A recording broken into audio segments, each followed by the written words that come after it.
I'm talking again to my friend Gaius Publius, gaiuspublius.tumblr.com, on Twitter at Gaius_Publius. Let's move on to the second story I want to hit today. You recently wrote over at Down with Tyranny you and I have talked about climate multiple times on the show before and climate change. And you actually have one entitled Climate Change, the Free Market, and the California Drought. And it is a really, really interesting big piece here, Gaius. So tell us about it. Oh, thank you for coming to that. And in fact, there's a nice linkage to what we just talked about. The whole thing of TPP is to enable capital to win, to enable neoliberalism, which is the old pre-FDR liberalism of Friedrich Hayek, to win. Well, the whole thing about what's in the way with climate change is free market capitalism. They are the enemy.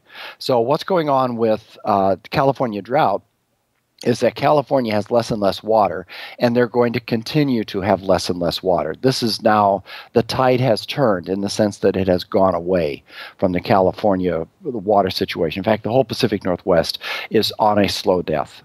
So that tide has turned, not only the tide of the climate itself, but also the tide of public opinion. Public opinion seems to be getting it that, the climate may be causing these things that are not going to come back in our lifetime.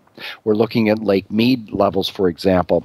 The low point in Lake Mead was 1,115 feet in 2012. In 2015, I think it's going to be very close, a little bit above 1,000 feet. When Lake Mead goes below 1,000 feet, people will start to panic for real, and Gavin Newsom, Lieutenant Governor, is talking about water rationing through the entire state, which he should. Lay it on top of that is the California coastal growing region, which is important for the United States. And you would think that they would be growing things that the United States needs. But no, under free market capitalism, they're growing things that are the most lucrative. Among the most lucrative crops in the California growing region are almonds, which are extremely money hungry.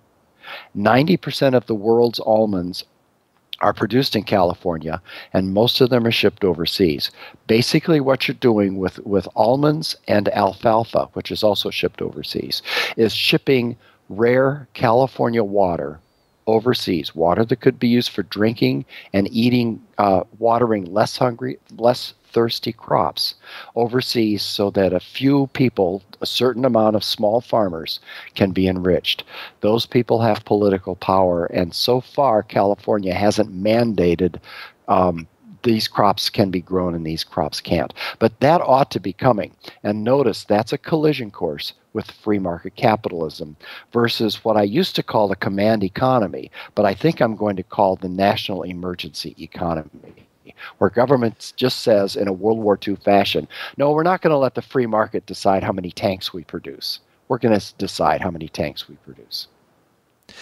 Yeah, it's really interesting and kind of frightening, the fact that how bad it actually is in California, and again, like when so much of that, when the water is so scarce already, and it's only going to get worse. I mean, it is not.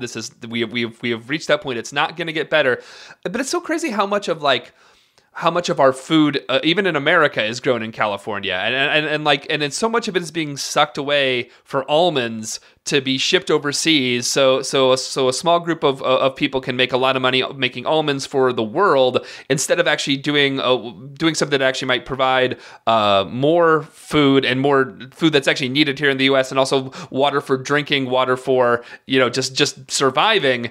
So do you think that actually? I mean, I like the idea of that.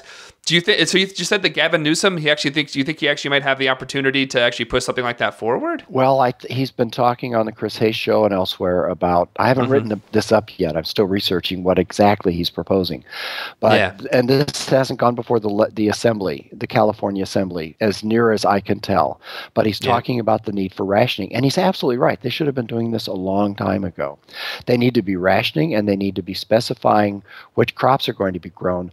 The Colorado River Treaty, I did some research on that. I actually traveled in that area a couple of years ago. There's a place called Fort Lee on the Colorado River where the amount of water moving by Fort Lee at a certain point in time, in a certain year, was measured. That was called defined as this is the amount of water available to the states who drink from the Colorado River. That includes Mexico, by the way. Drink from the Colorado River. And there was a treaty among these states, including Mexico, about who gets what portion of that water. Well, they managed to measure that water at a high water year. So already the allocation, the number of gallons per month or whatever is not available through that river. And that river, that whole watershed is drying up. So we're looking at political conflict between states, and within states, conflict between agriculture in California, where agriculture is really important, and the citizenry themselves, who are basically living in a desert. So those conflicts are going to get greater. This is a little bit like a force of nature, where there's a rock rolling down the hill, and you can deny it, but you've got some choices, and one of them isn't to wish the rock away.